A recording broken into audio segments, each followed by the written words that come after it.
Hey guys, let's get started on the read aloud for week 6.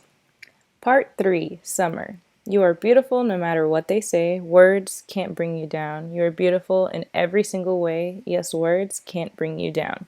Christina Aguilera, Beautiful. Weird kids. Some kids have actually come out and asked me why I hang out with the freak so much. These are the kids that don't even know him well. If they knew him, they wouldn't call him that. Because he's a nice kid, I always answer, and don't call him that. You're a saint, Summer, Simenachin said to me the other day. I couldn't do what you're doing. It's not a big deal, I answered her truthfully. Did Mr. Tishman ask you to be friends with him? Charlotte Cody asked. No, I'm friends with him because I want to be friends with him, I answered. Who knew that my sitting with August Pullman at lunch would be such a big deal? People acted like it was the strangest thing in the world. It's weird how weird kids can be. I sat with him that first day because I felt sorry for him, that's all. Here he was, this strange looking kid in a brand new school. No one was talking to him, everyone was staring at him, all the girls at my table were whispering about him. He wasn't the only new kid at Beecher Prep, but he was the only one everyone was talking about. Julian had nicknamed him the Zombie Kid, and that's what everyone was calling him.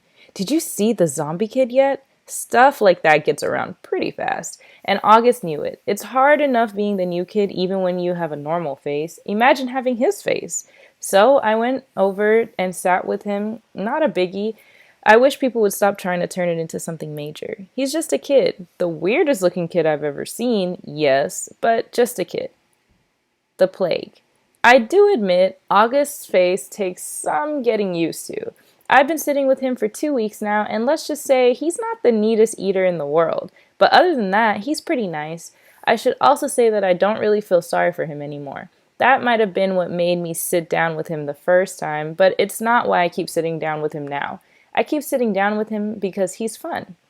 One of the things I'm not loving about this year is how a lot of kids are acting like they're too grown up to play things anymore. All they want to do is hang out and talk at recess. And all they talk about now is who likes who and who is cute and isn't cute. August doesn't bother about that stuff. He likes to play Foursquare at recess, which I love to play too. It was actually because I was playing Foursquare with August that I found out about the plague.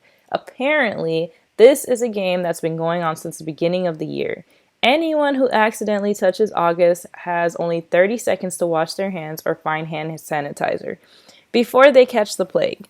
I'm not sure what happens to you if you actually catch the plague because nobody's touched August yet, not directly.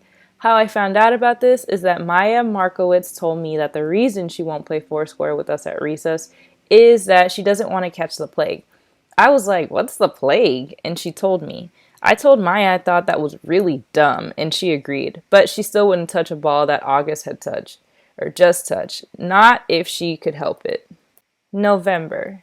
The next day at school, I told Savannah I had eaten some really bad Halloween candy and gotten sick, which is why I went home early from her party, and she believed me. There was actually a stomach bug going around, so it was a good lie. I also told her that I had a crush on someone else that wasn't Julian, so she would leave me alone about that and hopefully spread the word to Julian that I wasn't interested. She, of course, wanted to know who I had a crush on, and I told her it was a secret. August was absent the day after Halloween, and when he came back, I could tell something was up with him. He was acting so weird at lunch. He barely said a word and kept looking down at his food when I talked to him, like he wouldn't look me in the eye. Finally, I was like, Augie, is everything okay? Are you mad at me or something? No, he said.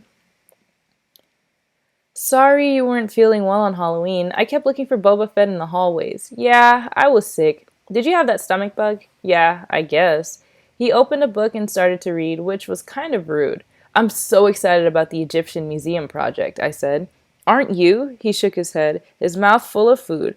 I actually looked away because the way he was chewing, which almost seemed like he was being gross on purpose, and the way his eyes were just kind of closed down, I was getting a really bad vibe from him. What project did you get? I asked. He shrugged, pulled out a little scrap of paper from his jean pocket, and flicked it across the table to me. Everyone in the grade got assigned an Egyptian artifact to work on for Egyptian Museum Day, which was in December. The teachers wrote all the assignments down on tiny scraps of paper which they put into a fishbowl, and then all us kids in the grades took turns picking the papers out of the fishbowl in assembly. So I unfolded Augie's little slip of paper. Oh, cool, I said, maybe a little overexcited because I was trying to get him psyched up.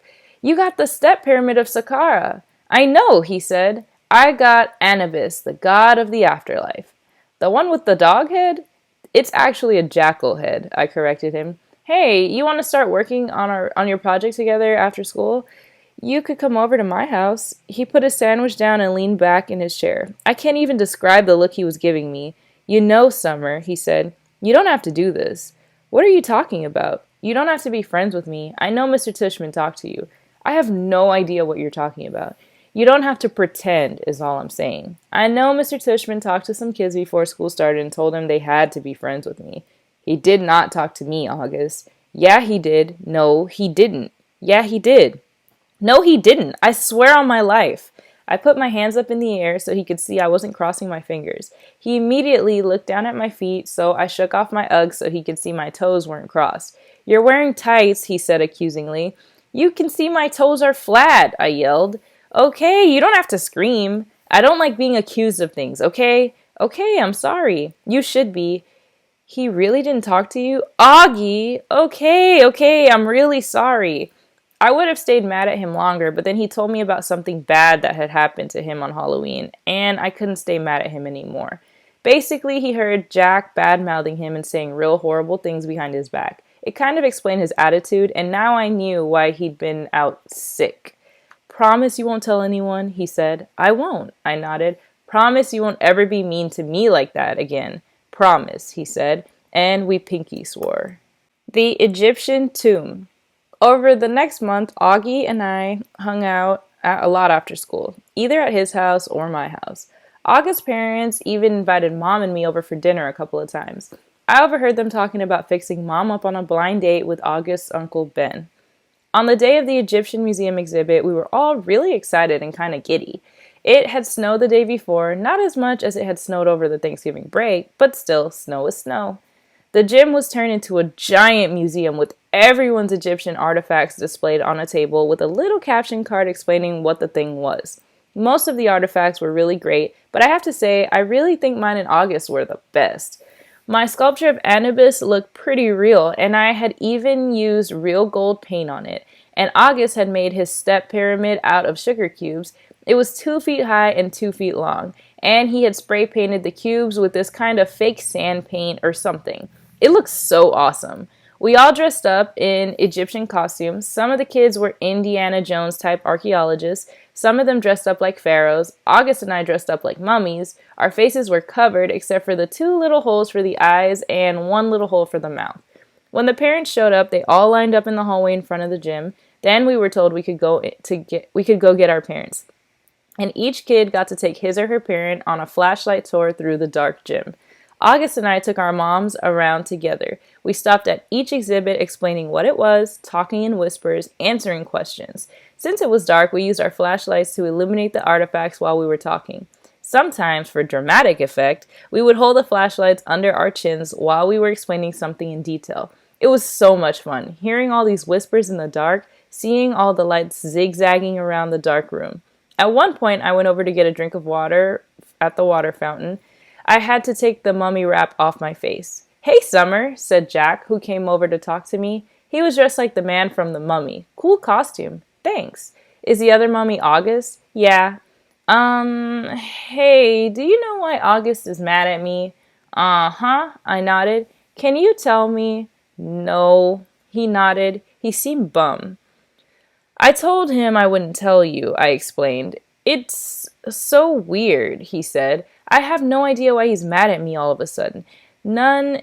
Can't you give me the least bit, or at least give me a hint? I looked over at where August was across the room talking to our moms. I wasn't about to break my solid oath that I wouldn't tell anyone about what he overheard at Halloween, but I felt bad for Jack. Bleeding scream, I whispered in his ear, then walked away.